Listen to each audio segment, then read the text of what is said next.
Live from Washington, D.C., Transport Topics presents Recharge, learning sessions for executives of equipment and maintenance.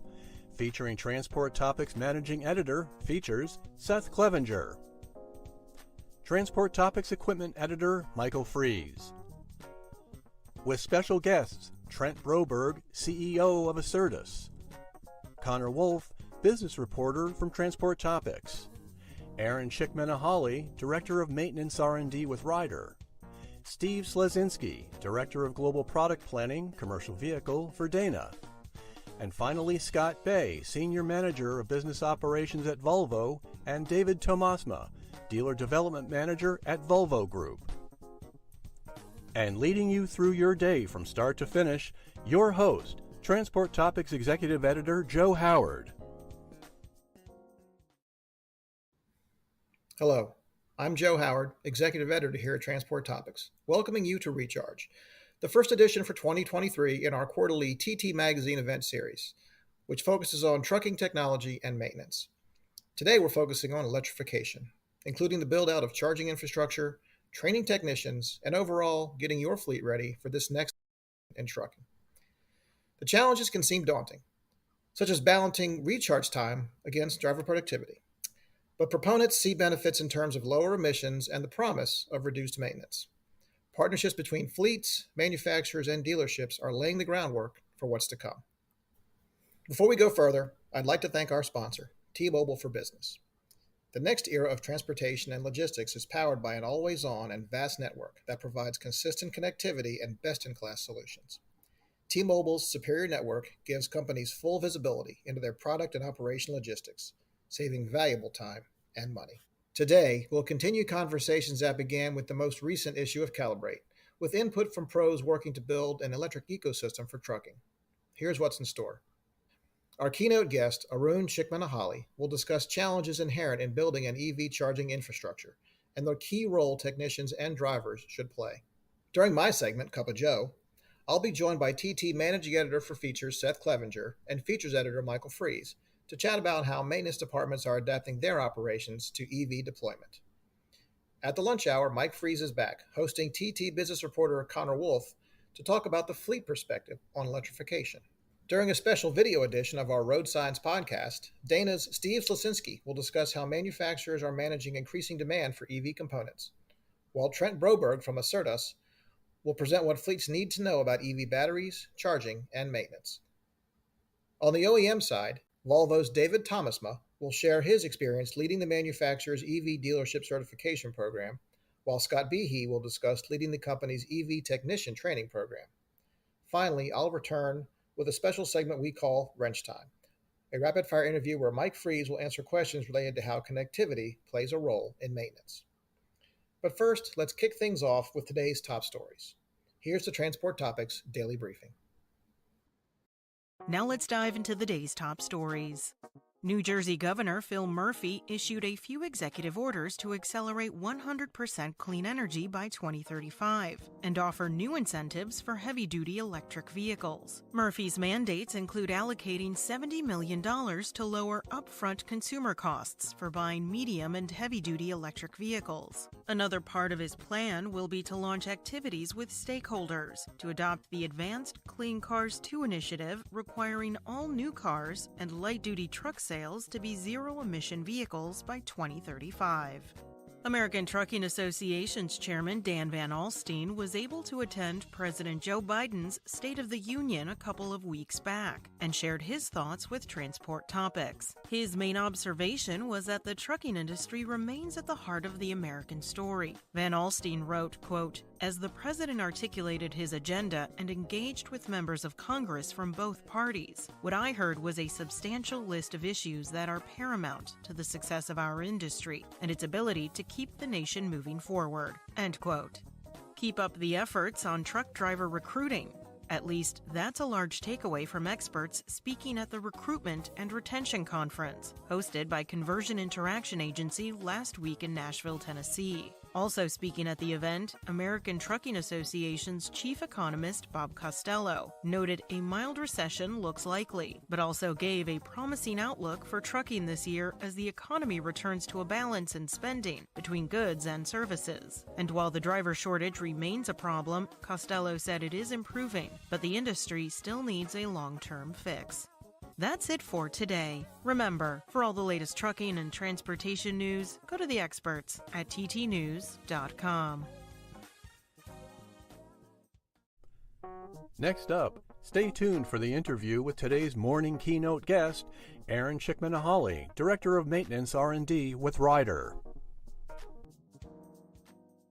We have a very knowledgeable person when it comes to EV recharging infrastructure. It has to do with all facets of truck maintenance when it comes down to EV, and especially EV maintenance. For our guest, we have Arun Chickmanahally from Ryder. Welcome to the show, Arun. Thank you. Yes, I'm glad to have you on to the show. One of the reasons why we wanted to have you on to this particular episode was the time during the TMC, the Technology and Maintenance Council fall meeting, where you and a handful of other experts spoke about the whole essence of electric vehicle recharging infrastructure, and you provide some great perspective on that particular topic. One of the things that really captured me about your conversation was from that very beginning when you said that this is a very exciting time to be in vehicle maintenance with the evolution of electric vehicles, and you being a director of maintenance in this particular time when we were all talking about electric vehicles, but there hasn't been too many voices on electric vehicle maintenance. Could you just elaborate on just that statement, just about this being an exciting time, before we kind of get into the nitty-gritty of things? Yeah, thank you. That's a very good, consideration and also recognition of that statement. Uh, Glad that we are talking about this. Sincerely, I'm excited. From a sustainable solution perspective, we have a lot of products that are available today on the EV space, but how can we sustainably maintain them for the value proposition that our customers will, experience is the utmost importance. The maintenance comes into play in that perspective. So a product is available today. How will that product be in the next 5 to 6 years when it completes its full life cycle is very important for us. So that's why I'm passionate about really maintaining these vehicles to the best possible scenario that so that our customers experience a transition and an implementation of these EV technology, to the best possible extent. In getting into that, and just having a group of technicians where diesel is still king, of course, when it comes to maintenance, and we have this new era of EV maintenance, I would say. What does it take to get that particular buy-in? I know you've been through that process already. What is that process? What does that process look like in the sense of getting those technicians to buy in into this is going to be a new era of working on and repairing electric vehicles? Yeah, for a fact, at Ryder, I can say that the technicians are really enthusiastic, curious, and really motivated to learn and contribute to our ongoing success that we have had with diesel, Mm-hmm. and also add another dimension and value proposition through this EV maintenance for our customers. So how we have tried to achieve this is we have started to work very strategically with our EV manufacturers to develop EV training programs, which are comprehensive from a short term and a long term perspective, and have that built in as an EV technician plan, so that it is very transparent to the technicians and they are really getting interested to do some of these things for their current need and also the future need of the organization. One of the things about just working with the OEMs, I'm sure that it's a beautiful collaboration from where you're standing, just in getting that communication when it comes to this newer technology. But with you know 20 years ago with the right to repair and just kind of the friction with OEMs and technicians for passenger cars to get that particular information. I mean, do you see a better relationship when it comes to the EV fleets when talking to OEMs? Since this is going to be a pretty robust partnership from the beginning, onto that future. I mean, how do you see that relationship building? Actually, Ryder has a very good partnership with some of the major OEMs and also even some of the startups too.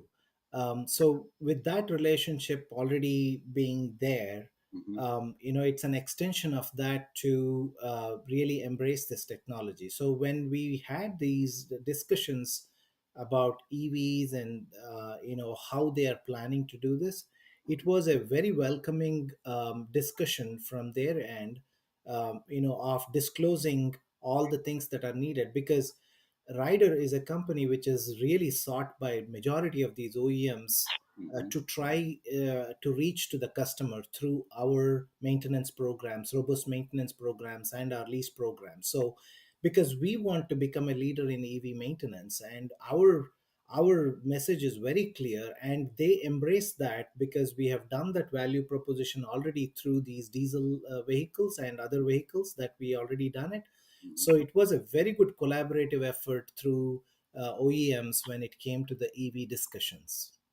One of the things that's a great point, Arun. It just kind of reminds me of the last magazine event series that we had. Where I spoke with Homer Hogg of Travel Centers of America, and one thing that I asked them, and I want to pose the same question to you as well, is that as you were saying, with the value propositions that have arrived from the maintenance done in diesel trucks and diesel engines. What have you learned from that and applied that to EV maintenance? What sort of lessons have you arrived from that in building these maintenance procedures to where they are right now? Yeah. So from a vehicle standpoint, right, from an ICE vehicle to an EV vehicle, there are various components which are very similar. The maintenance protocols are very similar because almost like 60 to 70% of that vehicle which we are currently using as ICE Hmm. is a carryover, because all the OEMs are strategically looking at how can they solve the supply chain issues by keeping majority of those components the same between the ICE vehicle and the EV vehicle. So in that way, what we have done is we have transferred all of that expertise into the EV platform, the 60 to 70, and then leverage the collaborative efforts with the OEMs to learn on the EV side of things, of how specific, whether it is a battery technology or the motors and electric, all the electrification components. So the technology, we spend a lot of time and efforts to know their technology in detail. So we have about 128 questions we ask them about knowing exactly what the requirements are, because the first thing that we do have to make sure is that we understand the technology to the extent that we can explain to the customer to get their buy-in that we are very well equipped with the technology know-how and how to maintain them for the complete life cycle of that product. So that has really helped us. Okay, 129 questions. That's a very extensive. That's a very extensive inquiry. Fortunately, I don't have 129 questions for you, but I do have one question. We kind of talked about we did talk about the feedback from the technicians working on these trucks, but most importantly, I want to talk about the driver feedback on this, and just sort of you know number one, I just like to know from your standpoint why it is important to gather that particular feedback from drivers when they are operating EVs and operating within the charging stations. So just kind of from, like I said, from your standpoint, how important is that to get that feedback from the driver and getting that feedback? How have you been able to utilize that into making a better maintenance procedure and just offering more efficient repairs. Yeah, that's a very good question for us because we employ over 10,000 plus drivers with Rider, and then we have to be very considerate of their inputs. It is very very important, especially when the technology is in the initial phase. When the implementation phase is going on, because it is very very easy to think that we have covered all the aspects, but having been an engineer, and I myself, a lot of times I have learned that we might not have concentrated on where rubber meets the road really. So the driver impact is very crucial in this scenario, and his feedback from the driver is very crucial because it's a it's a new mindset for them as a driver, because it's a new technology where they have to really be familiar with the charging infrastructure, the range anxiety, and the and also the working of those chargers. So when some of the things that they are practically looking at things and they experience it, they will be the first people to come and voice their opinion that this is not working, or this is not inconvenient, it is not convenient, or ergonomics are not working properly. So it is very crucial for us to really have an open mind on that, and we have been very successful with that. Even within the company, when we do any demonstration vehicle or any of these vehicles, we have a driver survey which really focuses on their inputs, and we take that very seriously. We qualify and quantify their statements and make sure that we get a good understanding, because for them at the end of the day, it is like the productivity improvements, right? So it is for compared to a diesel vehicle, you are avoiding the regen of the vehicle, and then there is technology at the fingertips, and then there is energy gain from regenerative braking. And then also the drivers have said to us that hey, I can complete the tasks faster. And it is so good to get that input from the driver that we can change our operations and also bring a value added proposition to our customer, that if you are able to complete this task 2 minutes faster in a given day of 8 hours, it's 16 minutes, and you can do one more run faster. So it is a productivity improvement also. And the driver's inputs are also very important on the training and towing. So their inputs are very important so that we can fine tune our training program, and also some of the towing aspects which are very new in the industry on the EVs. Because if you tow a vehicle uh, improperly, then you could end up in changing some of the major components. So the driver's feedback is very crucial in all perspectives, and we give a lot of importance to that. Well, it's very, yes, as you just said, it's very important to have that driver feedback, and especially get into the training to better handle the electric vehicle, since that's going to be a major part of the future in the trucking industry. Arun, one particular series of questions before I let you go for today.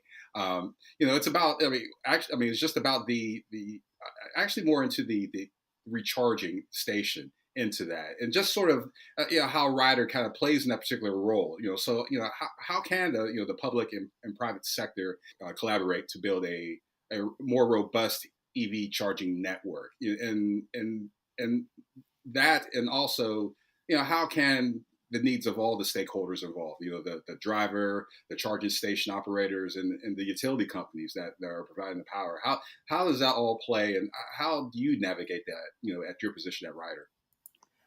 We at Rider, we truly believe that charging infrastructure is as important or more important than the EV vehicle itself.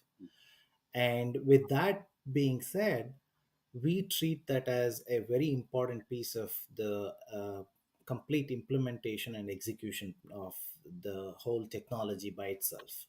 So when we are talking to our customers and our internal folks too on the charging infrastructure, we make sure that we have the good knowledge of what it takes to have a good infrastructure in place to sustainably support the EV implementation. So we collaborate with our charging partners, and also we collaborate with some of the government agencies. We collaborate with any of the fundings that are available or any of the grants that are available. Hmm. In total, we bring in a collaborative effort with everyone, and we are very clear about who all needs to be the right people needs to be involved in this whole process. So we bring in even our internally we bring in our maintenance people at the shop who are going to be handling this charger.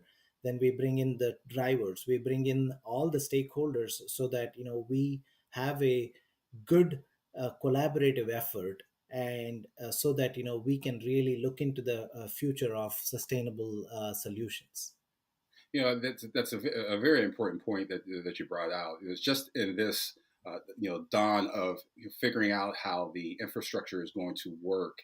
It's kind of akin to what we have with diesel trucks, or just diesel trucks and just passenger cars, where if something if a car or a truck needs to be refilled, you can go to the gas station. Where here with EVs, there's lots of options to recharge that particular vehicle. So it's going to be quite interesting to see how that all plays out. I just want to ask you one last question, Arun, on that particular topic, in the sense of where do you see the infrastructure, and just sort of in the terms of stakeholders of how that particularly look like in the future when it comes to the EV charging infrastructure. I I f- I really feel that there needs to be more collaborative effort that is needed from the government and from the local municipalities and the charging infrastructure folks and people like us, so that we come together and bring about a robust solution, and a faster solution for implementation. Because infrastructure is one of the constraints for EV adoption, if we don't do it right. Because you could do it at a very small scale, but we also really need to be thinking far ahead of the curve. Because when the adoption gets in, you don't want to be reinventing the wheel again and again. So it has to be really uh, go well with every stakeholder, with a very collaborative mind, to bring about a long-term solution rather than a short-term fix. Well, I think that's a great statement to stop and put the bow on this. We've been speaking with Arun Chickminali, Director of Maintenance with Ryder. Arun, it was a great pleasure to speak with you today. Thank you so much. Really appreciate the opportunity, and look forward to meeting you in person sometime. Likewise. Thank you. When we return, TT Features Editor Michael Fries and Transport Topics business reporter Connor Wolf. More about EV infrastructure and training technicians for the future.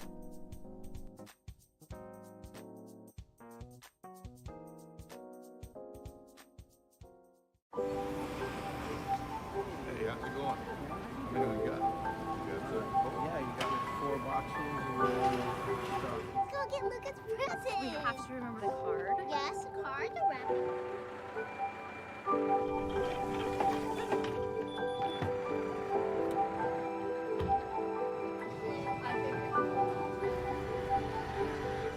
That way.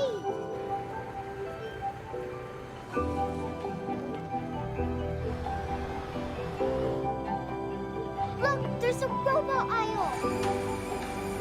At T-Mobile for Business, we help you see what's ahead so you can adapt in real time, providing the network support and innovative 5G applications to ensure deliveries are where they need to be when they need to be there. Yeah. That's unconventional thinking, fueling a new era of transportation and logistics.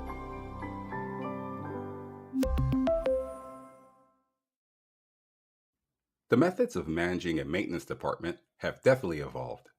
Technicians must evaluate systems that are complex and technically demanding. As those in your shop work hard to paint the diagnostic story of equipment in front of them, you must look more broadly, building a mosaic out of the work to present the full picture of your fleet. In order for those in your shop to fix it right and as fast as possible, you'll need to see the nuts and bolts as they see it, because every step in that process is an opportunity for improvement. Calibrate Magazine is our attempt to help you do just that. Think of it as a maintenance manager's scan tool, a way of connecting your maintenance bay and checking for faults to better calibrate your operations. Under the hood, you'll find content that provides a closer look at trucking equipment. We'll explain the trends and issues that matter most in fleet maintenance. Also, you'll learn more about what's coming and how you should plan accordingly. Starting from the first issue, you'll find guidance on overhead maintenance and shop efficiency improvements, and see how manufacturers and fleets are responding to the issues of driver comfort and safety. I'm Michael Freeze, the editor of Calibrate, and I believe that keeping up with the industry's rate of change requires us to produce content that recognizes that change as part of the process.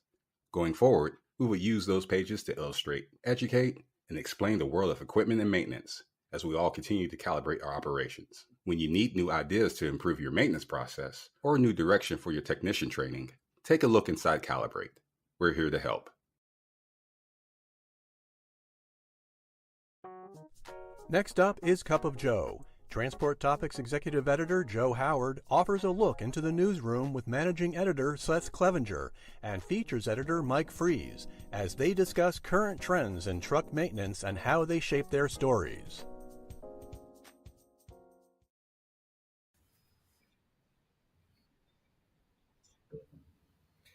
Welcome to this edition of Cup of Joe on Recharge as part of the TT Magazine event series. My name is Joe Howard. I'm the executive editor here at TT, and I'm joined by my colleagues, Seth Clevenger, managing editor for features, and Michael Freeze, features editor. And we are talking about EVs, but not about the trucks and the deployment, which is something that we dedicate a lot of coverage to, and rightfully so, because this is something that is coming, and every single fleet is going to have to figure it out in one way or another how it's going to work for their operation. But the people who are really going to understand the nuts and bolts of it, almost literally in the case of service technicians, are service technicians and the drivers. These are the people who are going to be bringing the feedback to the fleet managers, to the owners of these companies in some cases, saying, hey, here's what works, here's what doesn't. I mean, the boots on the ground perspective is the one that's really valuable in this slow but almost unavoidable, I would say, rollout of electric vehicles in the commercial market. I mean, Michael, I'll start with you. What do we think, or what are we already hearing in terms of the key issues that are going to face technicians in terms of learning how to and then working on these electric trucks in these commercial applications? Well, hey, Joe. Good question. One of the things that this situation we'll call is kind of two facets. One being the buy-in with the technicians. With most technicians working on internal combustion engines, there's some sort of buy-in that has to take place when it comes to working on electric vehicles and attending to their maintenance.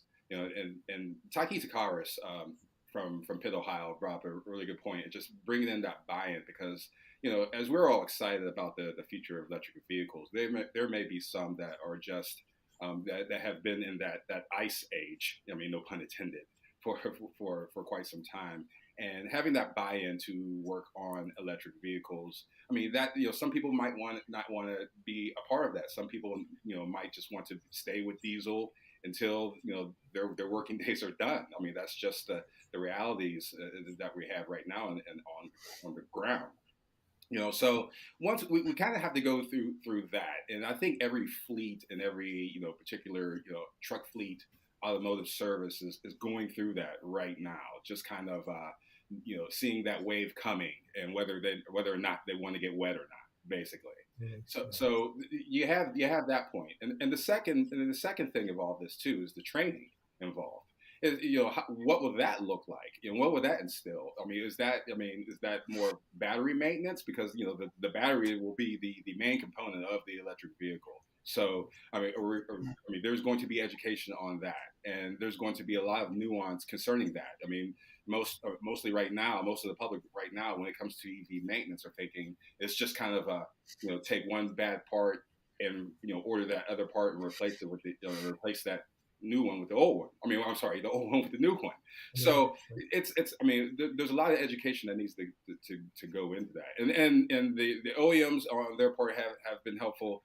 And just assisting in that, when in preparation for that particular time. I mean, right now there's not a big flood of demand for education when it comes to electric vehicles when you still have a large vast of diesel vehicles running on the road. But that particular planning and the buy-in of it, if that, here is the future. Do you want to be a part of it? And then on the second hand, that education, how can these technicians be more efficient with this new technology that's coming?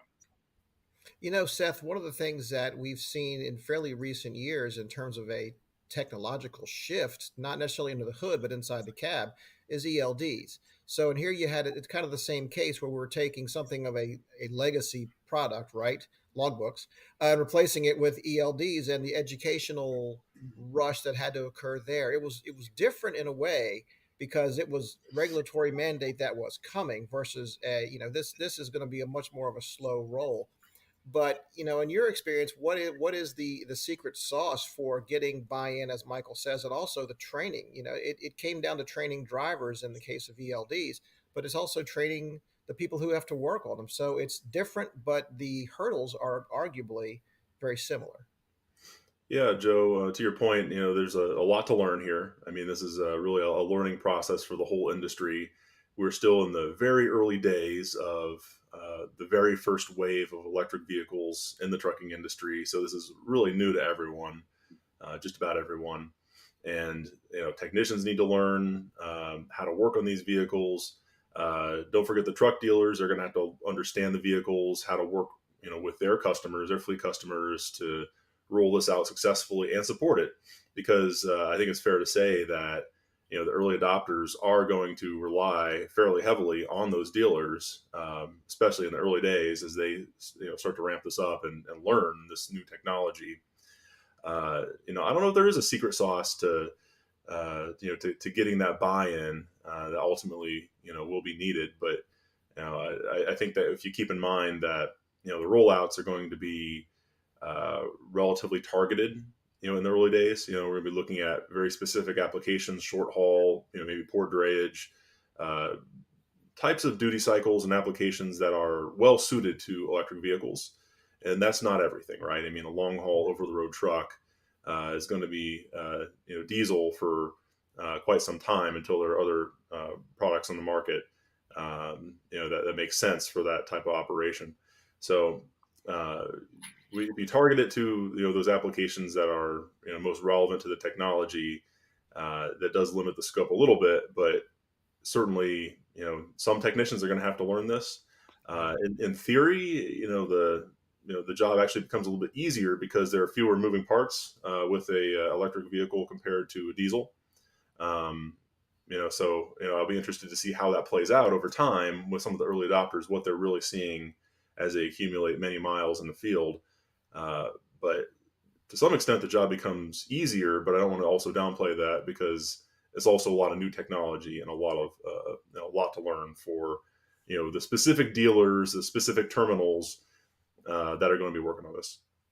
And when we talk about, the early adopters, we do hear anecdotally at trade shows and, and people we talk to in the course of our work that drivers like they're quieter. And once you kind of learn to modulate the accelerator and you learn how to use the thing, it's kind of cool.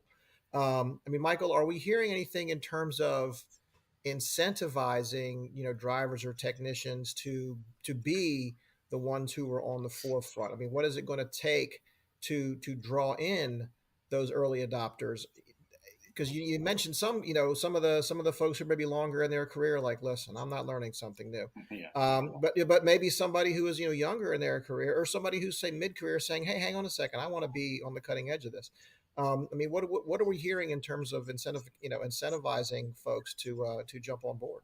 You're sort of hearing that latter part, Joe, with the those that are interested. I mean, be it the young people, and there are technicians, the old school technicians that are more than happy to be on board with this and to learn something new as well. So let's not exclude those guys and gals as well. But I think it's the latter part of what you were just saying with just those wanting to be on the cusp of something new, and as Seth had alluded to earlier, there has been, some small strategic implementations of EVs, especially as he said, with the short haul, in that and that last mile areas and cities, like Houston and Atlanta and just other, metro areas that have incorporated some sort of electric vehicles into their short mile process. UPS comes to mind when we think of things like that. So, having that basic maintenance and that incentive, I think that the incentive lies into being on the front of that particular technology. Now, as for company incentives, I don't necessarily know if that's going to take part. But I think on a large scale, possibly, through government regulations and other government initiatives where, they will give businesses some type of advantage if they incorporate EV into their fleet. So, I mean, that's a particular moment where we'll have to watch that space. Sure. And it's funny you mentioned that because, somewhat off topic, but that same thing is going on behind the scenes on the autonomous front. Like you're working with government leaders now to kind of get, get those who are in charge ready for the notion of, hey, these trucks might, someday before we know it, be driving down the road without somebody behind the wheel. We also have to kind of get, state and federal, lawmakers on board with, hey, look, everybody wants a zero emissions future, but Seth, let's talk about, the brass tacks of this. These trucks are expensive.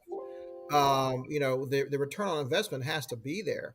So everybody is supportive of, of zero emissions operation, but the dollars and cents have to make sense. And I mean, do you think that it's going to take some kind of regulatory push, like a significant one, to say, look, here are the breaks that, that fleets will get for bringing these fairly expensive pieces of equipment into their operation? Well, I certainly think that government incentives are going to be important to this in the early days, for sure. The Inflation Reduction Act did include some significant, credits for EV commercial vehicles, electric commercial vehicles.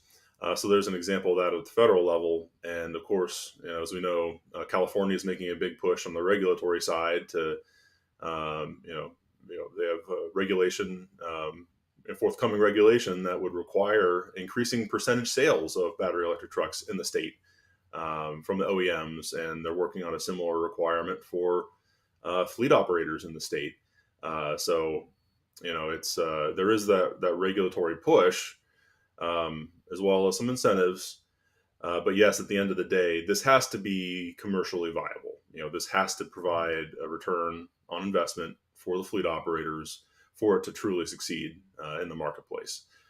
So that is the challenge moving forward. It is a very large upfront cost, upfront investment. It's the purchase price of the vehicle is, significantly higher than a diesel truck.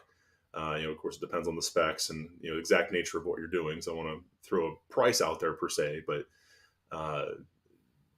certainly quite a bit more. And there's a lot of complexity that goes into this. And, we talk about, the government side, but a lot of this, right now, is falling on the utilities and the power companies. I mean, there are fleets that are early adopters that want to kind of get ahead of this. They've rolled out some vehicles. They want to scale it up in certain terminals, maybe in California, for example, where there's that big regulatory push. But the power company is not ready to support it, right? That's the holdup in some cases. And it can be, a matter of maybe a few years before, that's ready to go. So, there's a lot of different elements here that need to come together for an electric fleet operation. It's, the vehicle is one part, we're talking about the maintenance, and that's, in-house and at the dealer. The dealer needs to know how to support it. The infrastructure needs to be there, including utilities, power companies. There's, of course, there's the government side that's, offering incentives and in some cases, regulatory push, to nudge the industry pretty strongly in that direction in certain states. So a lot of complexity. But at the end of the day, again, it comes back to return on investment. It has to make business sense. If it's not going to pay for itself, the trucking companies won't be viable. So, the government regulators need to understand that. Everybody in this whole, all the stakeholders involved need to understand that. This has to be something that really makes sense commercially, for fleet operators. And that could include, the shippers as well. I mean, I should mention them. They're another huge stakeholder as well. And some of these large shippers are pushing in this direction. Right. And, they want to see, ways to reduce their carbon footprint and meet their, sustainability pledges. And a big part of that is their supply chain and the transportation network. So they are looking to their trucking partners to help them meet that. So something that maybe doesn't make sense purely from a dollars and cents standpoint, when you look at the operating costs, might make sense if a shipper is willing to support that, if you're going to win more business with a major shipper, if you're going to keep a shipper customer, a major customer by doing this. That could change your calculations, how you think about rolling out this technology.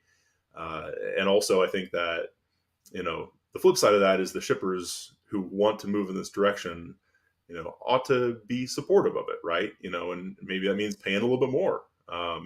It's not always easy to go green. So, the shipper should do their part, I think, as well, and not just put it on the trucking company, that's really kind of blazing a new trail here with this new technology. And you really hit on something there, Seth, because it's the charging infrastructure that is a big challenge, right? One of the biggest challenges. And it's not like putting up a mailbox. I mean, putting up one of these charging stations is a major undertaking. And it gets back to the utility company, and it gets back to permitting and all of the red tape and all of the stuff that nobody thinks about when we're saying going green, we're setting this target for. That's great and admirable, but the devil is in the details. And I mean, I took a trip to Las Vegas, as a guest of Daimler Truck North America, myself and some other North American media. And DTNA President John O'Leary said that it's the infrastructure that is holding back further EV adoption. I mean, he said that he's had customers who'd say, "I'd buy more if I could charge them."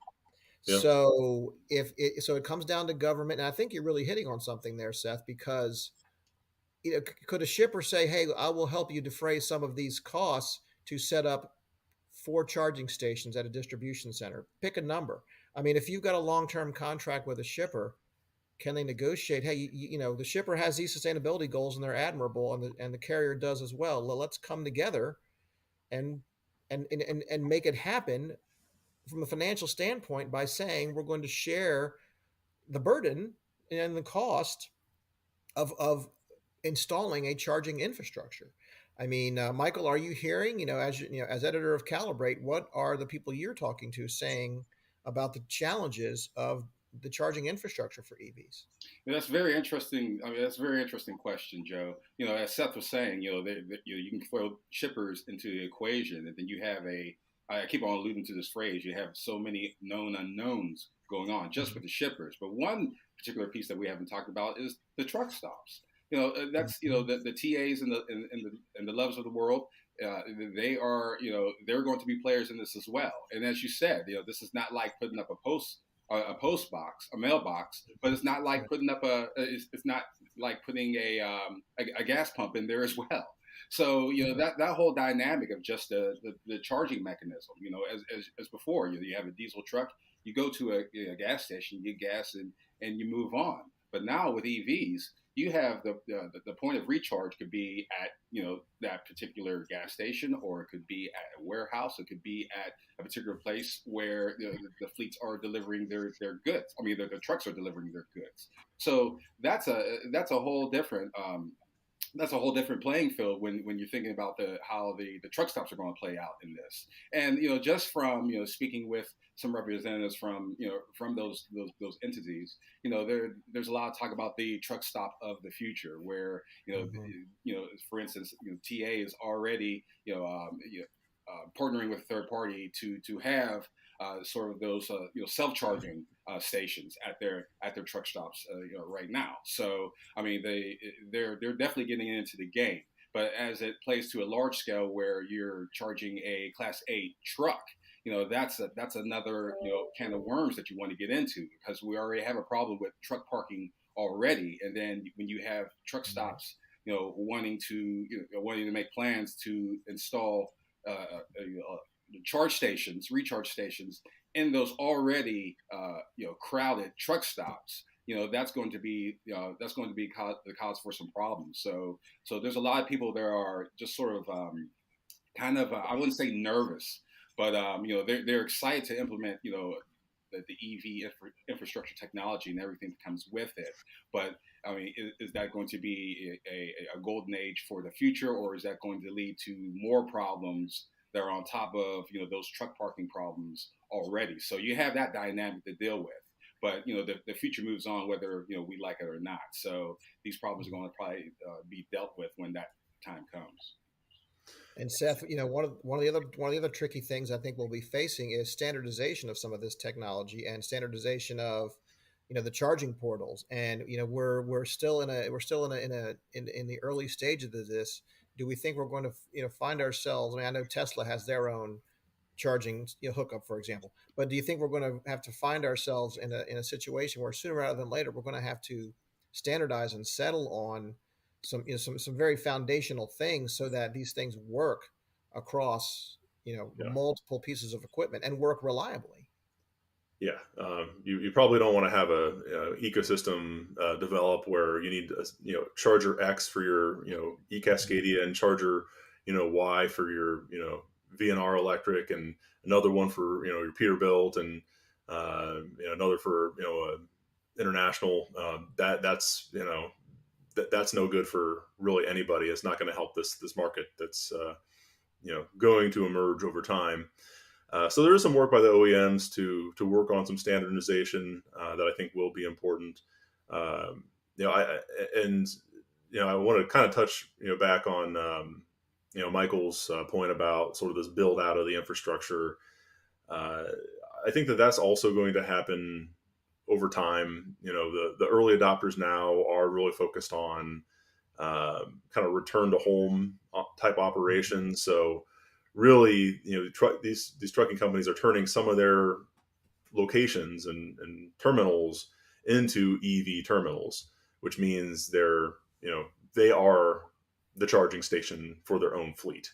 Again, a lot of complexity for that, but maybe working with a shipper or a warehousing provider to have charging on the other end of a repeatable route, for example, might make sense in the near term. And then over time, as this further builds out, is when I think we'll see the truck stops start to, in certain corridors especially, okay, how do we support this new type of vehicle that we're seeing on the road more and more? So the truck stops do have some time, but it's amazing how fast how much time it takes to do this. And that's a real challenge, because you do have to think ahead pretty far.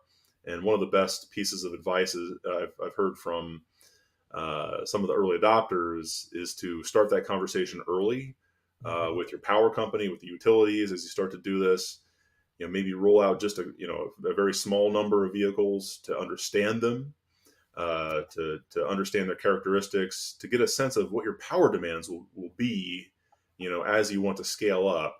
And you can communicate that with your power company or your utility that's supporting a certain facility, and they can be ready for it sooner. So it's not, waiting for years, for that capability to come online so you can expand your fleet. So that really is, and really can be the holdup for some of the early adopters right now. And there's I have to say there's probably a silver lining to this slow rollout, because we probably, we and I say the industry needs that time. They need that time to build up that power infrastructure. They need that time for the early adopters to learn how these things work. So I think, probably the hope is that all of this is happening concurrently, right? We'll build up some power infrastructure. We'll learn something about how the trucks work. And then, over time, all of the, hopefully, this rising tide floats all boats kind of idea, all of that information will sort of coalesce and help that next drive forward, and help operators and help drivers and help technicians all, better understand how to make these things work. No new technology is something is going to be learned overnight. It's amazing to think how many years we are into SCR systems. That still feels like it was yesterday morning. But over time, I do think these things settle in. So I suppose the hope is that, over time, and of course, reading Transport Topics and Calibrate and watching these shows, that folks will learn more and more about them and learn more and more about how they can work in a fleet operation. So with that, I will wrap up this edition of Cup of Joe, and I will thank my guests, features editor Michael Freeze and managing editor for Features Seth Clevenger, for their input and expertise. My name is Joe Howard, executive editor at TT, and we thank you for watching.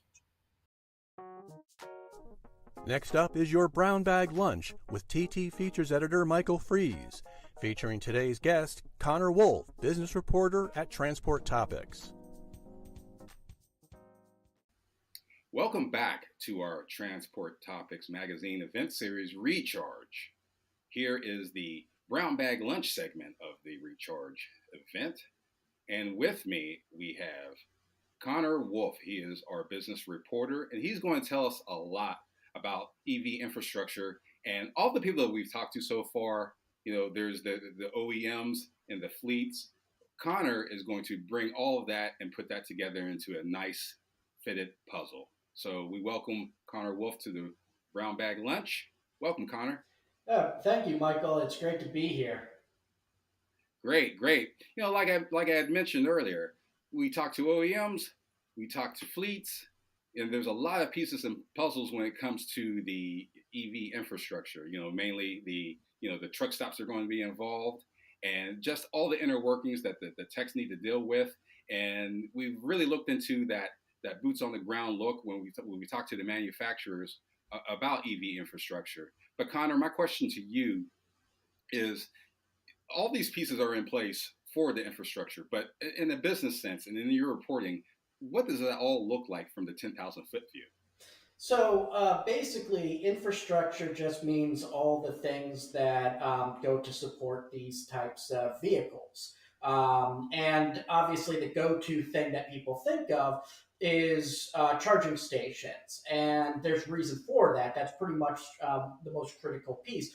And the issue there is, one, there isn't a national charging grid. So there's a situation where it's, that's going to be a problem for long haul or things like that. A lot of the charging right now is very private. It's done at the carrier's base of operation, whether it's local or their headquarters. It's sometimes done through dealership networks or directly out of the OEMs. And it's very decentralized, and there's nothing inherently wrong with something being decentralized. It can actually be a very good thing. The problem in this case, though, is we're very much in the early stages of figuring out how to actually do an infrastructure, the infrastructure of this type, and what the charging network should look like. We were just finishing conversations about standardizations for ports for chargers, and there's a lot of debate around that about whether there should be a standard so that you could go to any charging station that's public facing and charge up your truck, or whether it's more beneficial for the OEMs to have their own charging ports so that they can sell their own stations. And so that's kind of the problem right there, but it's only a problem in the sense that this is all very new. And eventually this is going to be figured out. So for example, Volvo has been talking about and starting to implement charging corridors. They're looking on the West Coast to be able to do this, where they're actually going to utilize their dealership network. And a lot of OEMs have talked about utilizing their dealership network in order to do that. And that's very smart because the dealerships are already strategically placed around where there's a lot of commerce and cargo movements and stuff like that, obviously because of what they sell. But they're also spaced around the country. So you can imagine that for long hauls. if you have a Volvo truck or a Peterbilt truck or something like that, and you're using their electric charging systems and their ports, well, it might make sense to pull into their dealership network and basically use that as a gas station. So that's been some of the solutions discussed about it. And then on top of that, there is also that conversation about whether there should actually be not connected to the OEMs, but perhaps supported by the OEMs, but something that is an actual dealership a charging network, similar to how we have gas stations where it doesn't really matter what your car is, you can pull up and get gas. Well, that's not. I'm sorry to interrupt, Connor. I mean, but that's one thing I wanted to touch upon as well. Just sort of that point of purchase when it comes to the charging infrastructure. With that point of purchase for the diesel refueling is that particular gas station. So in terms of thinking like that, will that EV infrastructure point of purchase be at that warehouse? I mean, if fleets aren't able to have that charging infrastructure in-house, and as you were saying before, the dealership having that infrastructure in-house as well when it comes to recharging. So where would that point of purchase be? Would that be similar to the gas station? At the moment, it's really nowhere. It can, as I said, the dealership networks seem to be one solution to this, but it's so decentralized at this point that the conversation of about what this will look like tomorrow in terms of a more standardized network is happening. And people are discussing whether it should look like gas stations, whether it should be at gas stations. We know some of the truck stops, especially the national brands like Truck Stop, like Love's and stuff like that, do have charging stations already. So that kind of infrastructure does exist. But like I said, it's all very decentralized, but only because it's so new. Eventually, there is going to be some form of standardization, whether that's through government mandate or whether through just a figuring out of best practices, the slow evolution of industrial trends. One of those things will eventually happen, and we will have some form of a standard in order to figure out how to charge trucks, especially for long haul trips, where you can't just base it out of a base of operations. You need to actually have options along the way. But at the moment, there really is no answer. But there's a lot of testing and figuring out where the limits are and the best way to go about doing that. And that's if you want the solution now, in terms of what a standard's going to look like, well, you can take some guesses, but it's not there yet. But if you're kind of excited about seeing the evolution of technologies and industries and seeing how these things change in real time, it's a great time to pay attention to the EV infrastructure networks. That's definitely a great point, Connor. Just when it comes to standardization of that, and if anyone knew what that would look like in the future, I think they're going to be a very rich person. Let's switch gears a bit from that infrastructure and just kind of nail down the things, including the partnerships involved. I mean, of course, that partnership can be involved in that whole the recharging infrastructure bit of it, but also in the maintenance of that as well. I mean, there's a lot of unknowns in that, as you had pointed out with the recharging infrastructure. But there's also some unknowns when it comes to maintenance and repair, and those things are beginning to be assuaged by just the many partnerships that are involved. One with OEMs and fleets, or OEMs and truck stops. From your reporting when it comes to just building that infrastructure, what type of partnerships are you seeing? Well, the partnerships, the obvious ones at this point that kind of relate to my earlier answer, is the partnership between the OEMs and their dealers. A lot of times these dealership networks, the individual dealers within the network are small businesses or private, or maybe they own a handful of dealerships, but they're technically a separate business to the OEM. And it's similar to franchising, like McDonald's. They're technically small businesses, most of them. They're all connected to a brand name. So that's the obvious partnership. Obviously, the government, transportation administration, stuff like this, wants in on this action. Their job, the purpose of government, is to find those type of standardizations and to create standard practices for these type of things. So obviously, they're having conversations with the OEMs, with the with the carriers, with the other major partners involved in this, and also state agencies and stuff like that. They're part of this. These conversations are ongoing. So just by virtue of this being a very liquid process, a very quick evolution because of how new and how rapid this technology is changing, partnerships are just naturally going to form from that. As a consequence of people trying to figure out how best to do this stuff. So yeah, I'd say if you're going to draw a flow chart, it would be the biggest one is government, but there's only so much they can do without actually taking over the industry. But they can bring different parties together and ask about standard practices and stuff like that, and consider regulations for creating standard practices. So that's kind of the government role. Probably the biggest players, the OEMs, because they have the connection between the government and the dealership networks and the carriers. They're talking to everyone. They're in the center of it all, and they're bringing everyone together. And a lot of times, I'd say most of the time, I would presume, they're actually making the charging station because they need it to be connected to their truck and stuff like that. They're making the truck, so it makes sense for them to be making the charging station too.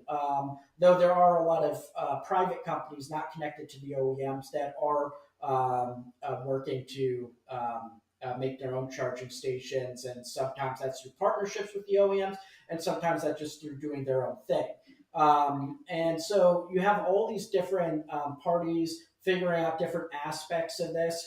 And and by the way, the utilities are a very important partner in this as well, because that was my next question, Connor. Just utilities on that. I mean, we can probably talk about these last 2 points that we've been discussing for the whole lunchtime period. So, but yeah, definitely with the energy providers that come into this puzzle, because they are literally providing that particular power that these fleets, OEMs, warehouses, truck stops are wanting. Just through your reporting, how is that particular game playing out? Because when some fleets that I've talked to are going into that head first, and they have those healthy relationships with those energy providers, and then there are other fleets that are out there, maybe that umbrella for those independent contractors who aren't even really thinking about this, but when they do have a sense of this, they're kind of in the dark, or they don't have too much information on that, or that's something that hasn't really even been thought about.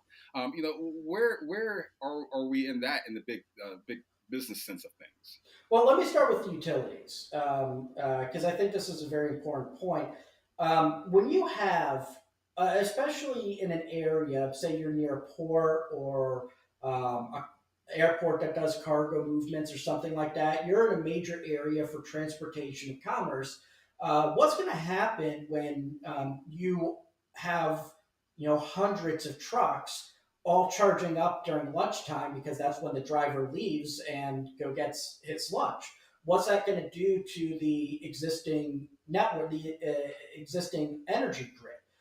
Well, it's going to be stress it terribly, especially considering that's when other people are using electricity too. So basically, the way the electrical grids work is they're designed to be able to do peak power times and low power times throughout the day, depending on when energy usage is most common.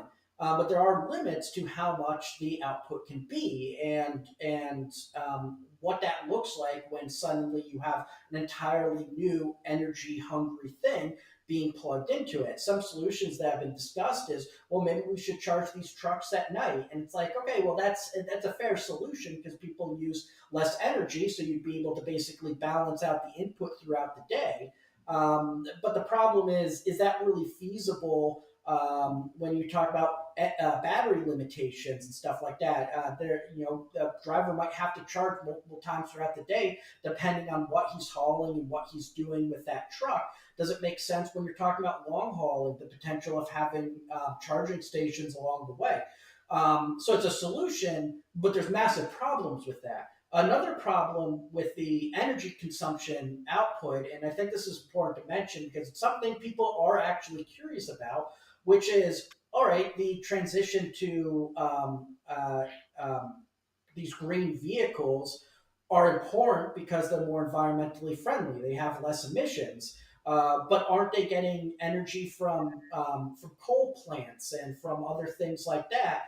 And I think the important point that not a lot of people talk about in that is, yes, that's true, but the difference is the transition.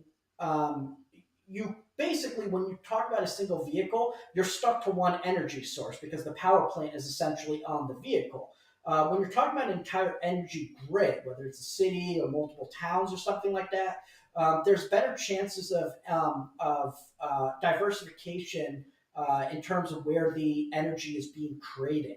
And that's important because, yes, okay, 70% of it's coal, and that's not great for the environment, but 30% of it's not.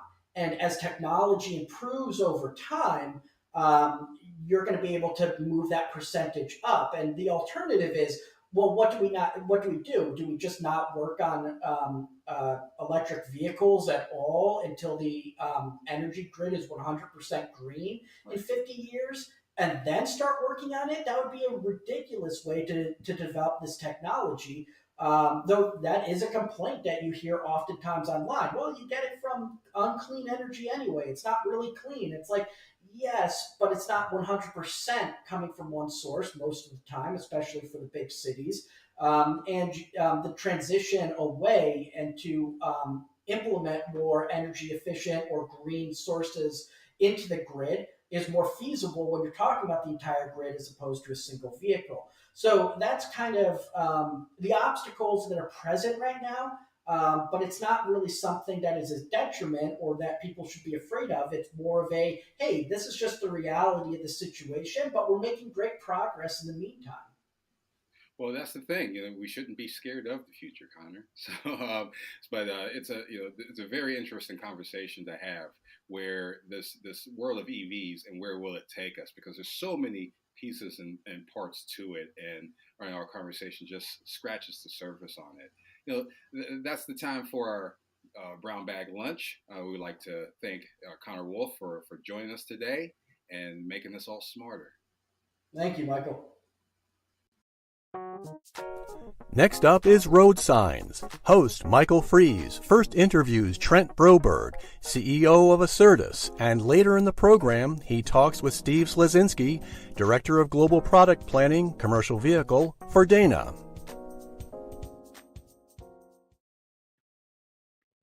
Welcome back to the Transport Topics magazine event series, Recharge, and a very special episode of Road Signs, the podcast series from Transport Topics that explores the trends and technologies that are shaping the future of trucking.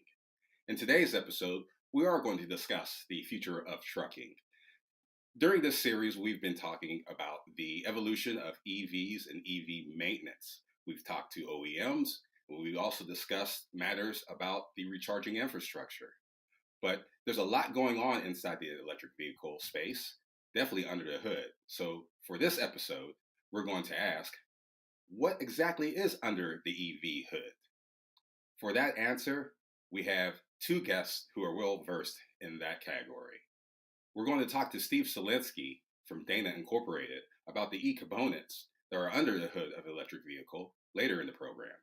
But first, we're going to talk about battery maintenance. And for that, we have CEO of Acertus, an automotive transport solutions firm, CEO Trent Broberg. Welcome to the show, Trent. Mike, thanks for having me. Pleasure to be here. Pleasure to have you on. You're in the business of moving cars, and definitely you are well aware of the trend of EVs as it's coming on strong. Definitely in the passenger market that you've been a big part of. But in this space, the commercial trucking space, there's an anticipation for the incoming of EVs, and not just for the OEMs that these fleets are ordering from, but also the battery maintenance that's involved. And with batteries, that's sort of the heart and nervous system of the EVs, similar to the internal combustion engine, the ICE of the diesel, and just from in your space, and just in that in getting to know that battery maintenance space, especially when it comes to EVs, can you just describe for us just the importance of that? Yeah, thanks for having me again, Michael. The EVs create a lot of challenges when it comes, a lot of opportunities and challenges when it comes to not just maintenance, but the infrastructure to support the maintenance, the roadworthiness of the vehicles, the weight of the vehicles. We could go down a lot of different conversations here, but the one thing to keep mind of when you're thinking battery maintenance, it's much like your iPhone. It's much like any other battery out there. You don't want to charge it to 100% all the time, and you don't want it to go down to 0 all the time. So you've got this sweet spot that you'll see 20% to 80% that you want to keep that battery from a maintenance perspective. That creates additional challenges. It does reduce travel transit times and does take some time to get charged. But that's a sweet spot right now from an EV perspective. From that beginning explanation, just kind of akin to the cell phone that you're just referring to, is it that type of mindset that technicians should have when entering into battery maintenance? Because there's some people listening right now who are small and mid-sized fleets who are just curious about this world of EVs that are coming. So when they do have that EV vehicle, of course you're going to have to worry about the maintenance. Is that the type of mind shift that technicians should have, just in the sense of that battery being like a cell phone? Yeah, it's a completely different propulsion system, right? So when you think about the ICE vehicles that have been around for a century, there's a lot of advantages because of the infrastructure built up around that, the knowledge, the technology, the parts for parts and service. When you think about the distribution of those parts and services, and when things break, you need to fix them quickly. So there's a myriad of supply chain challenges that will also come alongside and ride alongside the EV adoption rate. But yeah, I think if you're an engineer and you're a shop, you're a fleet, you need to be thinking about. You mentioned the term, they're curious, and I think that's the general gist of the industry, is this general curiosity, because the reality is, you have less than 1% of commercial trucks out there on the road that are EV. And from a sales perspective in forecasting, will still persist that low level going forward. Obviously, light duty will adopt and has adopted first, and that will push into the Class 8. Yeah, yeah. To that particular point, there's fleets like UPS and other large size fleets who have gone into the EV realm, but in metro cities, on that last mile segment, in Houston and Atlanta, to name a few cities. So just easing into that process. So the lighter, the smaller fleets and those mid fleets is that the EV space. That would be something that would be at least economically viable, wouldn't it be, for them to enter in? Yeah, there's a few different things to think about when you're a fleet owner. It's obviously length of haul. That's your biggest challenge. The time to charge, your infrastructure associated to that. So the way that we support a lot of these light duty vehicles throughout our facilities are those final mile type delivery components. They're the bread boxes of the light duty vehicles. Less so on the Class 8s right now. There's a few big commercial fleets that are. I live in Phoenix, Arizona, and it seems to be a hotbed for trials and testing because it's flat when you're driving between here and LA, and there are some AB InBev and Pepsi and many others that are testing in a short range capacity. But the biggest challenge is you got to charge them. So you can't run these. You can't do a drop and hook scenario. So you've got to charge these because they can't run as much as obviously a nice vehicle can.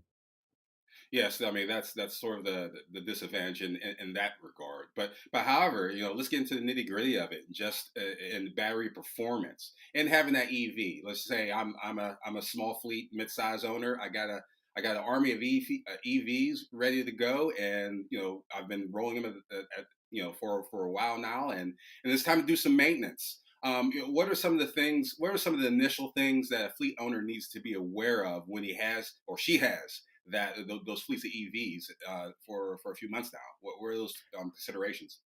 Well, generally speaking, an EV is less maintenance because it doesn't have as many moving parts. So that's a positive. When you think about, right now it's really going through this innovation cycle. So there's a lot of break fixes in a lot of EVs out there that are just trial and error, right? You're building the plane while you're flying it, so to speak. So the adaptability and once again, it's the service infrastructure that's challenged here. You've got to send typically technicians out versus having a third party come to the truck on the roadside to fix something. So you've got to get a network here that can support these. You've got to get physical infrastructure. You might have a couple different DCs, hubs, fleet shops, but you've got to get partnerships probably outside of that can service you if you're functioning as a hub and spoke model. So really, it's a little more broad based, and you've got to send the technicians in many times. It depends on the situation here, because keeping in mind the majority of the challenges that are on the road when you think about break fixes are trailer doors and lights and tires and brakes, and those are all the same, right? So you really service them the same way you otherwise would. So hopefully in the long run, this will actually reduce service costs and increase the depreciation or longevity of these vehicles on the road. Okay. You had mentioned the challenges to that the supply chain of the infrastructure, of building that infrastructure, and that's just one of the main concerns of EVs altogether. What are some of those particular pain points that are such a struggle? Well, the first and foremost is simply just the charging infrastructure needed here. If you're talking about a vehicle, some of these new Class 8 trucks have batteries that weigh as much as 10 Model S Plaid batteries. So you're talking a huge capacity for charging need from a kilowatt hour perspective, and that's your biggest challenge. So once again, it's being able to charge them quickly, charge them from an infrastructure that makes sense for you because they're obviously down and they're not moving when they're charging. What's interesting to me is, a lot of these OEMs, and there's plenty of OEMs, whether it's PACCAR and many others that are coming out right now with, I think PACCAR's got 7 different EVs on the road. So there's a lot of testing. The infrastructure will follow with the infrastructure bills passed by the administration, but it's going to take some time. The adoption and the demand for EVs will outpace the infrastructure for years. So I mean, that sounds like a situation of the chicken and egg or horse and cart, however you want to put that. Yeah. Because I mean, as you probably well aware, states such as California, I think New York, I believe, by 2035, want to have all vehicles that are sold. I mean, at least in the passenger realm, electric by that particular time. Now, and as you were just mentioning with the infrastructure and there's just a race to build that particular network. I mean, what will kind of come first? Will that network be there by 2035? Your guess is as good as mine. You could probably ask anybody on the street, and then it's a little bit cloudy on that environment. But I think it's going to be challenged. It's going to be challenged for many years to come, because as these vehicles start rolling, even on the passenger side EVs, if you look at California, 40% of all EVs sold in 2022 were in California. So the obvious adoption rates are through the roof there. Obviously, the charging infrastructure will continue to grow and demand. But from a commercial perspective, the need to charge these vehicles is, like I said, 10x what it would be a passenger vehicle. And you can't run at night. So if your charging needs, depending on how fast you can charge these vehicles, it's going to be a big challenge. And you might need to increase the size of your fleet to manage that charging time where you otherwise could just fuel up at any gas station across America or any diesel and keep moving. That's a very good point. There was just a report in Bloomberg about just on the passenger realm with some are figuring New York to be a desert when it comes to EV charging infrastructure. But we're here to talk about commercial Yeah. vehicles, and as you said, that demand is going to be 10 times. So for that small fleet, mid-sized fleet owner who has those electric vehicles and is under that pressure of that 10 times of needed service. What are some of the things they can do to boost production for that battery? I mean, in case of there's not a place to recharge. It's working with the shippers, right? So you're from an asset perspective, it's creating the right legs and the right network optimization in the shippers, because I believe that a lot of these shippers will adopt infrastructure, and it's already happening today for charging capabilities, and it's working with that shipper to be able to charge. Think about the detention time in a parking facility, or the unload and load times. Those can all be opportunities for charging in theory, right? In a, not necessarily a drop and hook scenario, but those types of things, there is a lot of latent time. I think the average truck is still using 7.5 hours per logbook per day, which is the same, maybe seven, maybe a little bit increase as it was, 20 years ago when I started in logistics. So there's a lot of downtime at shippers because of, the industrial component of that, loading and unloading. So how can we utilize that for EVs? And small and mid fleets are really just trying to understand likely what their network can support, because these trucks out there, they still have a usable distance of less than 500, and that's a max capacity. So you really want it much less than that. Okay. Well, what's some of the feedback that you've heard from the clients you work with, concerning EVs who have exposure with EVs in that commercial space? I mean, what are some of the experiences that they're telling you? Well, it's great. The drivers love them. The drivers, it's got a lot of torque. So when you're talking about, grades, steep grades and things like that, they're great vehicles. They're also all new vehicles. So you get the advantage of all the other technology associated to that, whether it's safe driving technology and otherwise. So the drivers love it. The drivers are a precious resource, obviously, out there. It's a challenged environment to support drivers. So I think that will obviously drive some of the adoption of these fleets, because it seems to be the drivers that I've talked to that drive EV trucks, whether they be light or heavy duty, just love them. I think that's the first and foremost, and I think that will drive adoption. But in theory, diesel prices are not cheap right now, so having to pay for electricity is a little bit cheaper, especially from a commercial perspective. Oh, So there's yes. some financial benefits there. Yeah, definitely. But speaking of just about the energy, for anyone who's wanting to get into the recharging infrastructure side, the recharging side of that infrastructure, there definitely has to be. You were talking about working with shippers, but I would definitely think that those who want to be in that charging space will have to speak with their energy providers as well, and that's another whole bag of worms for fleets Hmm. and others and other shareholders to undertake. So, I mean, and with that, I mean, that conversation is pretty important too, isn't it? Yeah, absolutely. There's a lot of federal grants out there with the new infrastructure bill. We're upfitting a lot of our facilities. We've got somewhere around 57 facilities across the U.S. that we're upfitting for EV charging capabilities. Hmm. And be thinking about, how there are a lot of companies out there that are upfitting or retrofitting local infrastructure or increasing that. You've got to understand what the site can support. So as you look at new facilities, it should be a checkbox to understand, what the capacity is in that facility. But work with your local jurisdiction, your local municipalities, because there's a lot of state and federal tax credits out there that can really support this growth and adoption at the onset of this curve. Okay. Well, Trent, one last question before we get you out of here. And, Yeah. first of all, thank you for coming on to our, event series and Road Signs podcast. Uh, the expression, well, the analogy that you used earlier in our conversation about the cell phone, that's a very interesting one.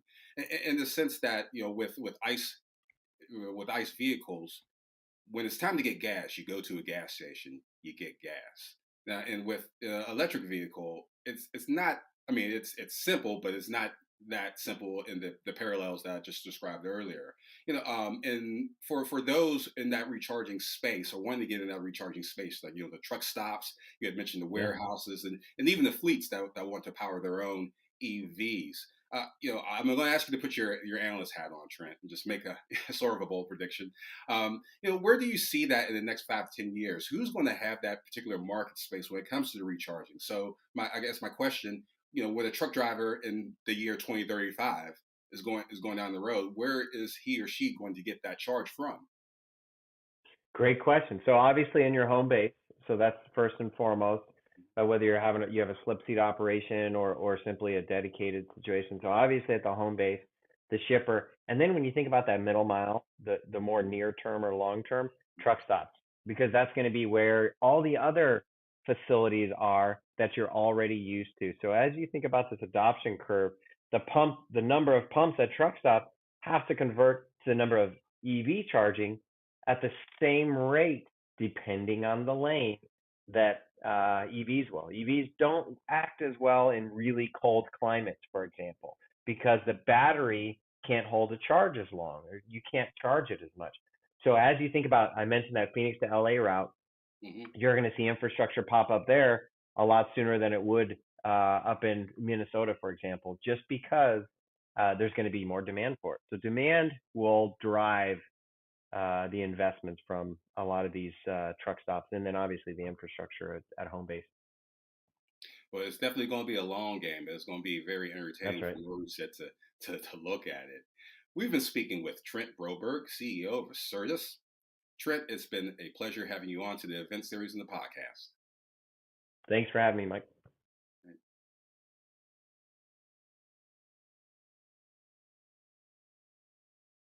Once again, welcome back to a very special episode of Road Signs. As part of our Transport Topic magazine event series, Recharge, we're here to talk about EV recharging infrastructure, of course. We have covered that in many facets. We have spoken to fleets, we have spoken to vehicle manufacturers, and now we'll get the OEM perspective. And for that, we have a 40-year veteran here with us. His name is Steve Selinsky. He's the Director of Global Product Planning for Commercial Vehicles for Dana Incorporated. Welcome to the show, Steve. Thanks, Mike. Appreciate being here with you. Glad to have you on. As I had mentioned, this is a program where the people listening, they're fleet managers, fleet owners, they are contemplating an electric fleet some way, somehow. So in order to do that, there's a lot of questions that are probably going through their heads. And one of those is just the difference between electric parts and the internal combustion engine parts, the ICE components. And there's a lot of things when you talk about diesel components versus the electric components. Just it's quieter. There's less need for lubricants, maybe less maintenance. But as a person who has been in this space for quite some time and helped usher that particular moment of EVs in. What's the particular difference in those components, the electric versus the ICE? Yeah, great question, Mike. It's exciting to be here too, because this is the most exciting time, I think, in our industry with the changes we're seeing now going to battery electric vehicles. But if you think about the propulsion system in an electric vehicle, there's usually a central drive motor used with a conventional drive line or drive axle.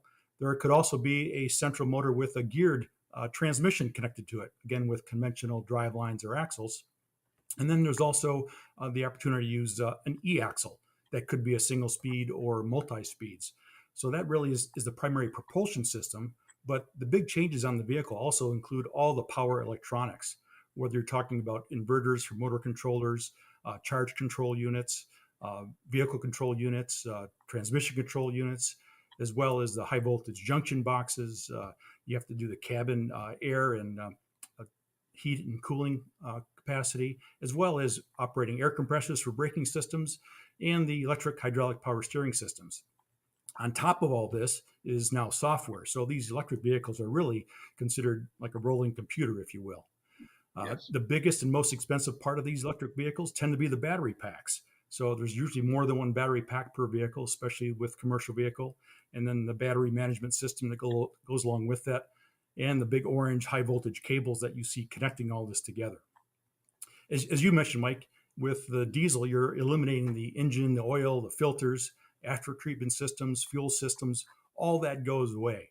And at the end of the day, you're taking all the bolt-on components that typically run off the fan belt and running those as individual discrete systems now on a battery electric vehicle. As you mentioned, the TCO benefit for electric vehicles includes benefit to the driver. As you mentioned, it runs quieter. It's much easier to drive. It has better acceleration. But at the end of the day, the electric propulsion system is really more efficient than a diesel engine. The diesel engine wastes a lot of energy through heat and noise. And overall, the electric powertrain is likely 3.5 times more efficient than diesel on highway mode, and even up to 5 or 7 times more energy efficient in stop and go traffic. But overall, there's roughly 30-40% less components now on electric powertrain system versus a diesel. And then that also adds to the maintenance benefit and maintenance savings.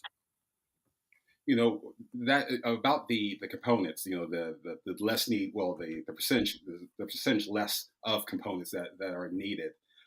One of those things, I kind of want to talk about the production process of that. As I had mentioned before, I would say you were there from the beginning in the sense of the partnerships that you had that we'll talk about later, and also just the plans that Dana had implemented into getting to this particular stage right now, and because of that, could you just talk about the scaling process of production and how basically the challenges of meeting that increasing need for components? Well, currently the ramp up rate is fairly slow. So that allows us to enter into this business gradually. We're actually leveraging over 118 years of experience in developing these systems and then integrating these new systems into our manufacturing operations. So you can imagine we have a lot of manufacturing controls and processes in place already for run at rate, for quality systems, for processes and controls. The other big benefit that we see to support electrification properly is we're vertically integrated on most of the components, whether it's motors, inverters, axles, gears, cooling systems, high power voltage systems, building electronic cradles. We do all that in-house. So we can control the quality and the performance of those systems as we deliver to our OEM customers. The other big issue with ramping up production tends to be battery supply. So as many companies are now ramping up battery supply more globally, bringing that capacity online is certainly going to help availability as well as control the costs of the battery systems. No, the reason why I wanted to interrupt was just the point that you made earlier, just about that process of production. And one of the things about that process, and most manufacturers are probably going through it right now as well, is the supply chain challenges that most manufacturers are having to deal with, especially with availability of materials and components. I just wanted to ask, what is your approach to ensuring that consistency to the quality of parts that you had just mentioned? Well, we've got some pretty good processes in place to manage our supply base. We're also able to leverage many different markets. So we're in the commercial vehicle market, but Dana's also in the light vehicle market as well as off-highway markets.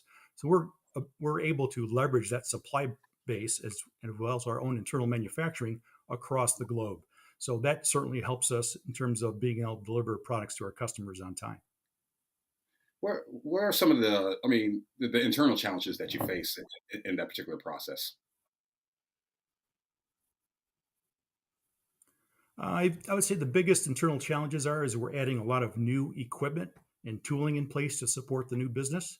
We're mostly putting them in existing facilities. So we have the processes and people already in place, but we're leveraging that with this new equipment and new process to support electrified systems. With that, being internally sustainable, I guess, as you were just explaining, just having everything in house. That's one positive. Another positive is the external part of things. Just the collaboration and partnerships that you had. Back in 2019, you had a partnership with Hyliion, and that matured into a very successful venture. Come this particular year from 2019. And what about the other partnerships that you have, especially in terms of repair and maintenance? How are you cultivating those? Well, it's a good question. We work closely primarily with our OEM customers as well as our fleet customers.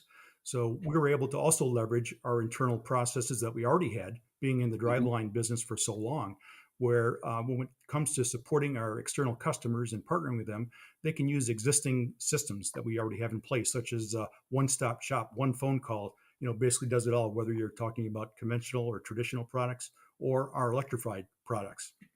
We've also invested heavily to put a sustainable mobility center in place near our corporate headquarters, where we actually bring our partners in, our fleet customers, our OEM customers, suppliers come in, and we go through vehicles. We can tear them down. We can put on training and show people how to operate these vehicles, how to maintain these vehicles, and how to help them build the tools they need to support these in the field. Let me touch upon that, the education part. How is that relationship with, I'm assuming with the fleets and dealerships that you're dealing with the education of, maintaining these parts and also, the repair of it as well. How is that particular relationship, and how is that learning curve for those fleets and dealerships? Well, I think, again, it's in the ramp up phase. So we have a good relationship with them, and we actually visit dealers, visit fleets to provide services and training as needed on site.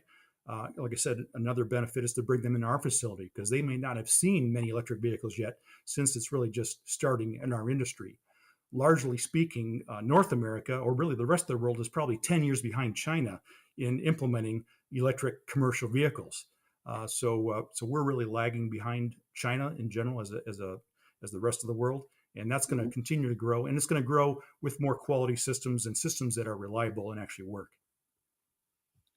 That's one thing I do want to touch upon, Steve. But before I let you go, I just kind of want to ask you one particular last question on that particular subject, just kind of that particular race that you were talking about with China, and just the race for EV recharging infrastructure. I want to ask you to put your analyst hat on for this particular industry question.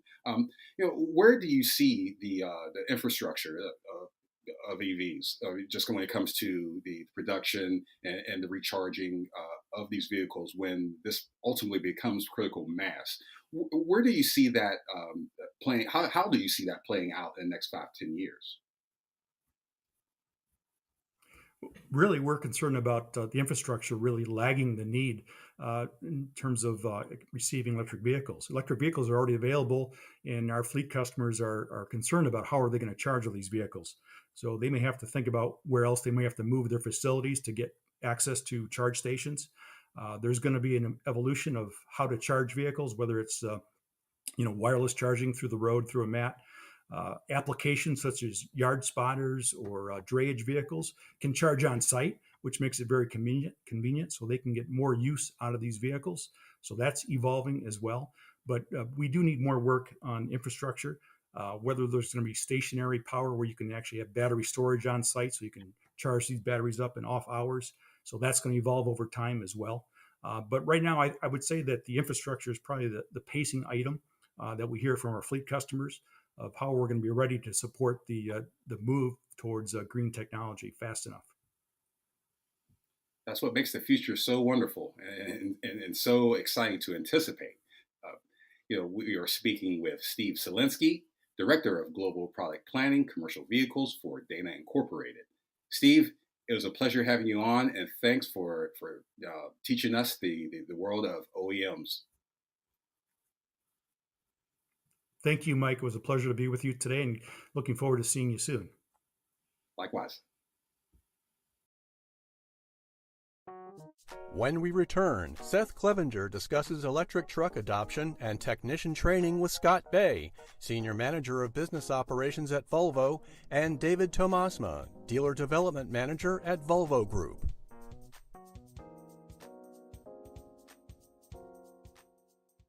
How could augmented reality change the way you optimize your labor force? By turning these devices into tools capable of providing hands-on experience. AR gives employees real training in a safe, virtual environment. It can shorten onboarding time, accelerate productivity, and enable data-driven cost efficiencies. The future of connectivity solutions will be powered by the nation's largest and fastest 5G network. That's unconventional thinking, fueling the new era of transport and logistics. The methods of managing a maintenance department have definitely evolved. Technicians must evaluate systems that are complex and technically demanding. As those in your shop work hard to paint the diagnostic story of equipment in front of them, you must look more broadly, building a mosaic out of the work to present the full picture of your fleet. In order for those in your shop to fix it right and as fast as possible, you'll need to see the nuts and bolts as they see it, because every step in that process is an opportunity for improvement. Calibrate Magazine is our attempt to help you do just that. Think of it as a maintenance manager's scan tool, a way of connecting your maintenance bay and checking for faults to better calibrate your operations. Under the hood, you'll find content that provides a closer look at trucking equipment. We'll explain the trends and issues that matter most in fleet maintenance. Also, you'll learn more about what's coming and how you should plan accordingly. Starting from the first issue, you'll find guidance on overhead maintenance and shop efficiency improvements, and see how manufacturers and fleets are responding to the issues of driver comfort and safety. I'm Michael Freeze, the editor of Calibrate, and I believe that keeping up with the industry's rate of change requires us to produce content that recognizes that change as part of the process. Going forward, we will use those pages to illustrate, educate, and explain the world of equipment and maintenance as we all continue to calibrate our operations. When you need new ideas to improve your maintenance process or a new direction for your technician training, take a look inside Calibrate. We're here to help.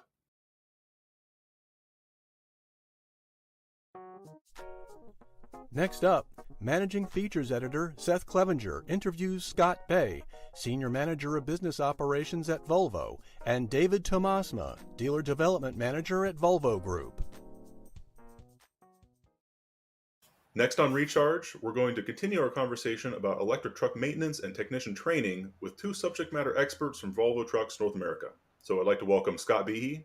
He is Senior Manager of Training Operations, and Dave Tomasma, Dealer Development Manager at Volvo Trucks. Thank you both for joining us. Thanks for having us.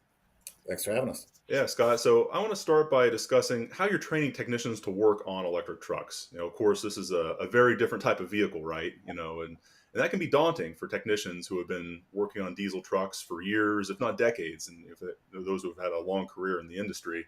But perhaps that challenge can also be an opportunity for technicians to expand their knowledge and work with new technology, which can be an exciting thing for some people. So I'm kind of curious, just describe the range of reactions you see from technicians learning how to work on EVs for the first time. What do you see out there when you bring this to them for the first time? Yeah, I don't think it's necessarily a range. I think all the energy is high. Yeah. I think the energy level of our technicians is really high, and I think that goes for everybody. Experienced technicians, that have been turning wrenches for 20 years. Technology's always changed, but it's always basically the same. This is a new adventure, and they're learning new things. We can't set up enough training classes fast enough for technicians. We're constantly full, so it's exciting. And I think for new technicians that are just starting to dip their toes into getting into the industry, the change to more data analytics and diagnosis and of electrical schematics and those things bring a lot of excitement to the job. Okay. Well, thank you for that, Scott. And David, I want to ask you the same question. Have anything to add to, what Scott's seen out there as technicians start to learn this? Yeah. So Scott's correct in the fact that there is a lot of excitement around this. And, really at our dealerships, this training can be seen as a type of promotion within the dealership service department. And, it comes with a great amount of responsibility. And it's really important to identify the correct technicians who have a development plan in place at the dealers. Okay. And I'm wondering how long it takes for, again, an experienced diesel technician, knows his or her craft very well. And how long does it take to bring someone up to speed, to really learn how to maintain and repair battery electric trucks? Yeah. So the actual training path that includes online learning, some in-person learning, and hands-on learning at one of our training centers around North America is about 15 hours. That's specifically just to the battery electric vehicles, and that's more so focused on safety for the commissioning, decommissioning of the batteries so that they're safe to handle. Um, but the training to repair the trucks is, it's constantly evolving right now. So that's going to continue to change as we learn new things as we go down this road together. Yeah, for sure. I think the whole industry is learning and has a very kind of a long road ahead to adapt to all the many complexities and facets of rolling out an electric vehicle fleet, from infrastructure to maintenance, as we're discussing here. Speaking of that sort of infrastructure, David, I want to talk to you a little bit more about Volvo's independent dealer network, across North America. I mean, I've been following this, and your dealers have been steadily obtaining certification to sell and support Volvo's new line of battery electric trucks, VNR Electric. And how much progress have you made toward establishing this national support network, so fleet customers who are interested in this can deploy electric trucks really regardless of their location? Yeah, well, our dealership network nationwide, that is a certified electric vehicle dealer, EV dealer, at this point continues to grow. Publicly, we've announced that there are 25 Volvo certified EV dealers, and there are a few additional dealers that are close to completing the certification process, and a few that also have completed, but we have not yet announced.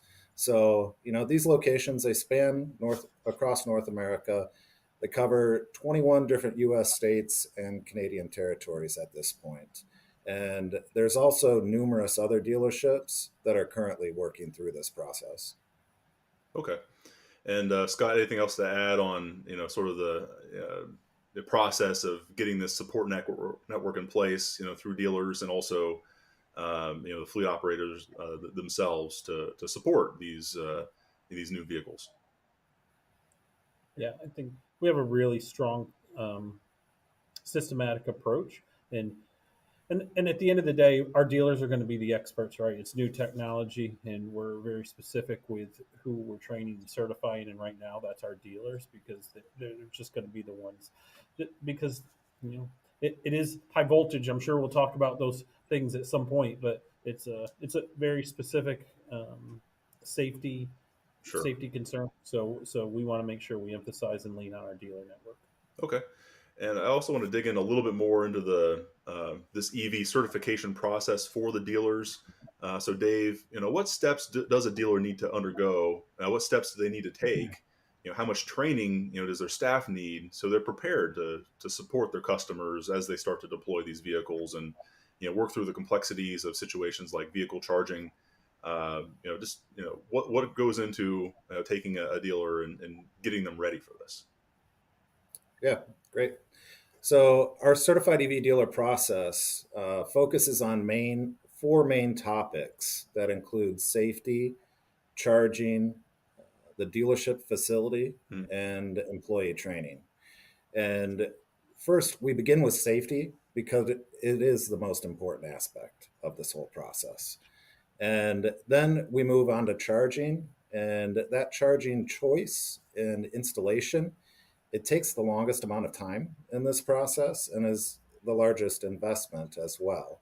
So, there's a lot of conversations that need to happen with the utility companies and electrical contractors in the dealer's area, making sure that they have that correct 480 volt three-phase power to operate a high-powered DC charger. And then the topic on training, it's extremely important as well to our dealership staff. There's in-depth safety training for technicians and sales training that focuses on differentiating the EV sales process to customers. Okay. And maybe just kind of zooming out and looking more broadly at the maintenance considerations for battery electric trucks. Based on my conversations so far with both truck manufacturers and fleets that are early adopters, there is a sense that EV maintenance will be less complex than what we see today with diesel trucks, in part because there are fewer, significantly fewer moving parts, with an EV. And of course, you no longer have, all the diesel emissions after treatment systems, which can, of course, be, the source of some of the biggest maintenance headaches. So I'm curious to hear from both of you. I'll start with you, Scott. What are your expectations for, how electric truck maintenance will compare with diesel trucks? And what are you seeing, in the real world so far, as your customers, your first customers are rolling these out? Yeah, I think there's definitely the less moving parts and less opportunity for wear. Obviously, none of the basic oil changes and emission components like you mentioned. But at the end of the day, it's still a truck that has electrical systems and safety systems and all those things. When you get outside the power component of the battery, a lot of the other components are the same. So there'll still be a fair amount of standard maintenance. And I think in terms of real world use and determining what those future needs are going to be, we're living in the future, so to speak, right now. So we're living it. So we're learning, I think, what the real world use is as we go right now. Yeah. I mean, it's something that I think, that's part of that learning experience as well. And, more will be learned over time as some of these vehicles, rack up miles in the field and in different applications, right? In different climates, there's lots of considerations and a lot to learn. Dave, anything you want to add to sort of your general expectations for EV maintenance? Yeah, so there are a lot less moving parts on an EV compared to a diesel truck, as Scott said. But as we get more and more trucks in the market, there's still a lot to learn here, and it's an evolving technology. And as we learn, we're incorporating those lessons into our practices. Yeah, and I think it's important for I guess our viewers and really the whole industry to understand that these trucks are going to continue to improve. The technology will continue to evolve and get better. So what we see today, is not the final form of battery electric trucks. We'll see continued progression and improvement, just like we've seen for many years on the diesel side. I want to go back to technicians, and of course, as you both know, the trucking industry is having a very hard time attracting that next generation of technicians to enter this profession. Even though these can be very good jobs for a lot of people, especially those who are hands-on, who like to solve problems. There's good opportunities, good well-paying jobs, but still it's a struggle. Has been a struggle to find to connect with that next generation of technicians. I've been going to the Technology and Maintenance Council meetings for years now, and that's always a big topic of discussion, is how to find that next generation of technicians to repair and service these vehicles that we all rely on. Scott, do you think that the introduction of electric trucks could make this easier or tougher for the industry to find that next generation of technicians in the future? I don't know, tougher, easier. I think it's always a challenge with hands-on, technical jobs. But I think the change in technology in the industry is not going to be held just to electrification. I think the industry's changing faster than any time in recent history. So I think it's an amazing time for new people to get started in an amazing career that they might not have thought about. We've worked really hard at partnering with 3, we call them DATE programs. They stand for, right now they stand for, the D stands for diesel, so we may have to change the name of the program. But we partner with 3 technical schools around the country, and we offer our dealer network some pretty good tools to help with that too. But I think those more detailed aspects and more use of computers and handheld diagnostic tools and those kind of things really open up a whole new avenue to get people into the shop. Okay. Yeah. And I think that, yes, it's a challenge on one hand, but that challenge can also be, an opportunity that might excite people about the possibilities. Absolutely. Yeah. And Dave, do you have anything to add on that? Yeah. So, as Scott said, the processes to work on these EVs, it's different than diesel. And really moving into the future here, we expect these EV trucks to attract a new generation of technicians. Yeah. Another question that I think about as I start to see these vehicles hit the road, and small numbers today, but clearly poised for growth, and where I think we're really looking at one of a foundational technology for the future of the industry with battery electric, for the right applications. But what types of electric truck maintenance and repairs do you see fleets handling in-house with their own technicians? And in what cases are they going to be more likely to rely on the expertise of their dealer? So just kind of curious on how you see that breakdown. Maybe I'll start with you, Dave, on that one. Yeah, great. So with this new technology, our certified EV dealers, they're the experts on both servicing and repairing our electric trucks. We do have the Volvo Gold service contract, which brings a value to our customers by ensuring they're going to be supported by a certified EV dealer for their fleet repair needs. Okay. And Scott, I also want to ask you the same question on sort of that breakdown. What types of maintenance do you think these fleet operators will be handling in house, and when are they going to turn to their dealer network to support them? Yeah, I think definitely initially and for the foreseeable future, they're going to rely on the dealer network again, just because we've put together an all-inclusive package that everything's initially covered. So so I think it makes the most sense in the short term. And again, just the safety and the tooling, and David mentioned earlier the expense and making sure that they have all the tools and all the safety equipment and charging infrastructure and those things. Make it a significant investment that in that case the fleets don't have to make, and they can rely on their dealer and probably save themselves the initial investment in the short term as well. Yeah, and that makes a lot of sense, I think. And consider all the, again, complexities, right? A whole new vehicle type, many new considerations that go into it. So if you can really lean on your dealer to handle the maintenance aspect of it, that makes it that much easier for a fleet operator to a trucking company to dip their toes in this and actually get this out there and deployed. Yeah, and Scott, I'll also ask you, is there anything about EV maintenance compared to diesel that's different that our viewers might not be aware of? So, things I think about, maybe implications for, brakes and tire wear. You have an EV that has, regenerative braking, which is new, different maybe acceleration characteristics. But what's something, different from maintaining an EV, or different considerations, for an EV versus a diesel that maybe we're not talking about a whole lot yet? Yeah, I think it's twofold. I think the detailed understanding of electrical systems, right? Even in a diesel truck, there's plenty of electrical systems, and understanding those schematics is important to troubleshooting the issues.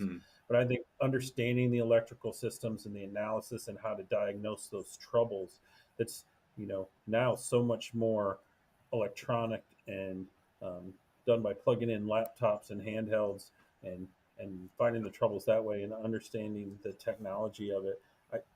I guess I liken it to, right, when I was my kid's age, I didn't have a cell phone, and now they wouldn't know life without a cell phone. And I think it's going to be the same thing going forward for our technicians. Yeah.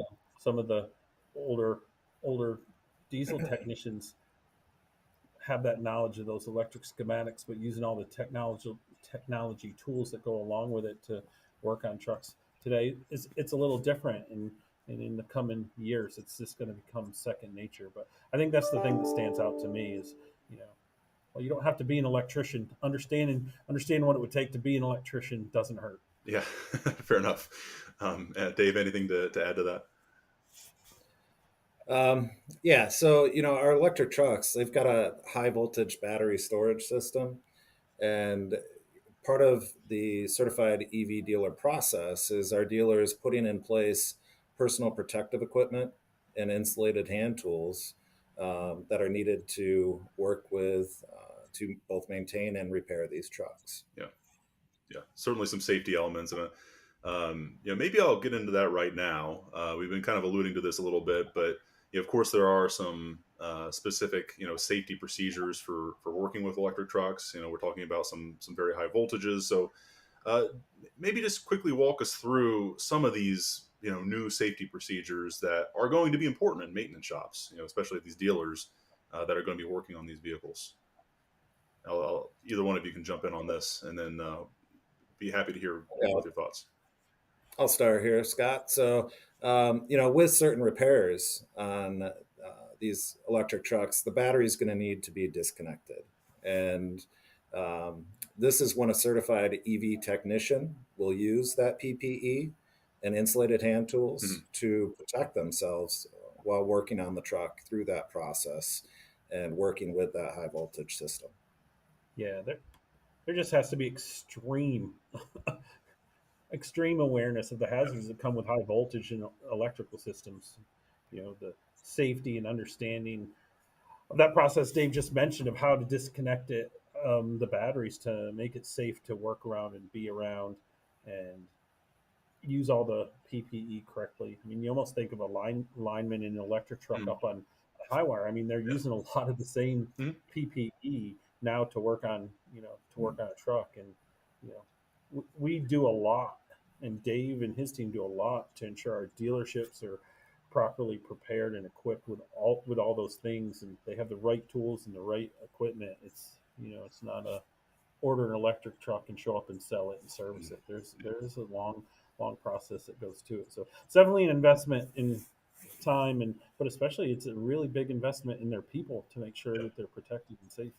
Yeah, well, as you said earlier, safety, of course, comes first in this process, and it's important for us all to keep in mind. Now, before we wrap up here, I'd like to ask you both a question about the future of electric trucks and EV maintenance in the trucking industry. As I mentioned before, of course, we're still in the very early days here, but I'll ask you both to kind of envision 10 years from now. How widespread do you think electric trucks are going to be in the freight transportation industry, and how much progress will we see at that point in the the maintenance and charging infrastructure is going to support those vehicles? I'll give you the first crack at that, Scott. So I really think things are changing so rapidly right now. It's a little bit hard to imagine where we're going to be 10 years.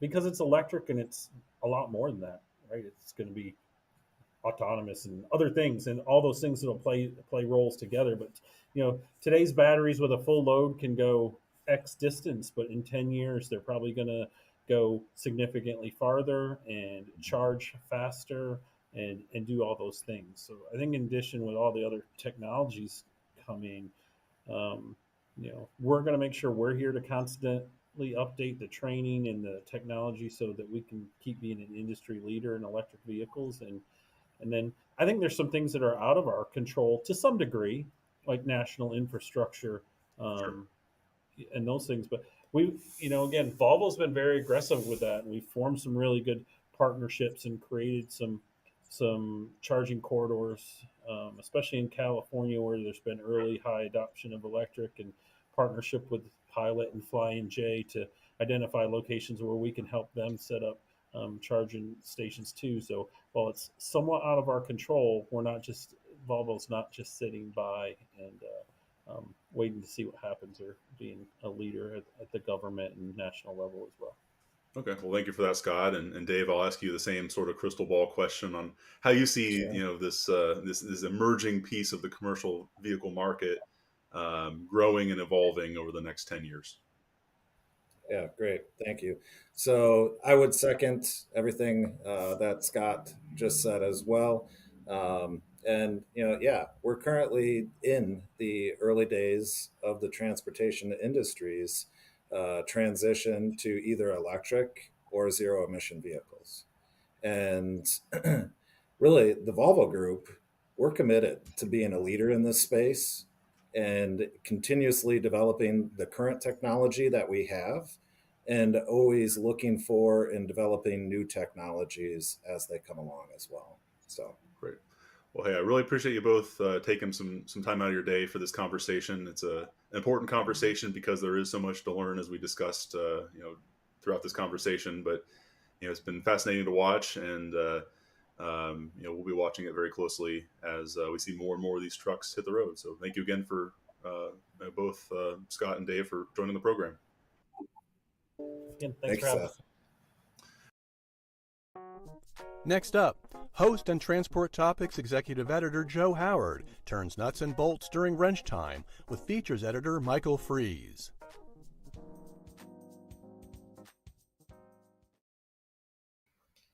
Are you ready to turn some bolts? Because it's wrench time. Michael Fries, this is not an ad. Nobody paid me to say this. If you don't have ratcheting wrenches in your life is too difficult. These things rule. So for my first wrench time, ratcheting wrenches, people. All right, Michael Fries, Features Editor for Transport Topics and editor of Calibrate, our quarterly pub focused on trucking equipment and maintenance. You're on the hot seat today, my friend. Usually it's you asking the questions, but today it's your turn to take them. Thanks to our sponsor, T-Mobile for Business, it's time for the Q1 2023 edition of Wrench Time. Michael Fries, in the recent issue of Calibrate, the cover story looks into diagnostic technology. What were your 3 takeaways from this feature? Diagnostic technology is the bedrock for the auto technician. Number 2, diagnostics helps root cause analysis. And number 3, even though it's a very decades old technology, there's still more room for improvement. There it is. Now, Mike, the subject of cybersecurity is also in the pages of Calibrate. Keeping your fleet data safe is a top priority. While cyber threats continue to grow, we know that. What are the 3 simple ways fleets can protect themselves from cyber attacks? Well, number 1, identify and attack that threat. Number 2, make sure you have a strong infrastructure. We've been talking about that a lot. And number 3, keep your personal files out of your business server. All right. And cybersecurity was a hot topic at SuperTech at the TMC Fall Meeting in Cleveland. I'm going to test your knowledge. What was one way that technicians spotted faulty maintenance notifications and told them apart, faulty versus real? How did they tell the difference? All right. Well, one way technicians can spot faulty maintenance notifications from real ones is to check the system log and or any monitoring tools and see if they support any evidence of that problem. If it's legitimate, then that should be some indication in the system log that there's a fault. But if there's no supporting evidence, then most likely that notification is false. All right. In one word, Mike, one word. Describe the climate of truck maintenance in the world today. Evolving. Oh, that's a great one. All right. Last but not least, what session are you looking forward to the most at the TMC annual meeting in Orlando? Oh boy.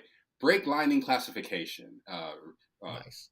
I was told that there will be some fireworks. If anybody is a fan of the Right to Repair of the early 2000s, then this one should be a nice one to attend.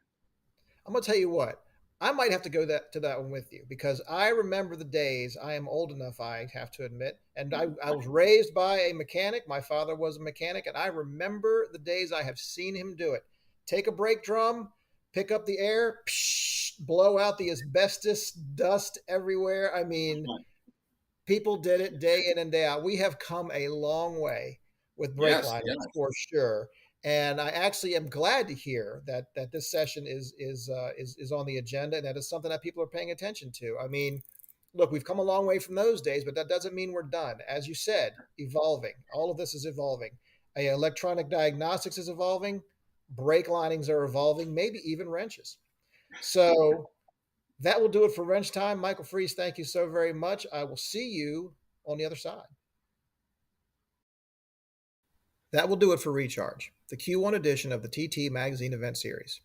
Thanks again to our sponsor, T-Mobile for Business, and thank you for joining us today. We hope you enjoyed the discussions and learned something new about EV maintenance and deployment and what lies ahead in this next frontier in trucking. Learn more about the topics discussed today, from EV charging infrastructure and fleet deployment to training for technicians and drivers, in the current edition of Calibrate.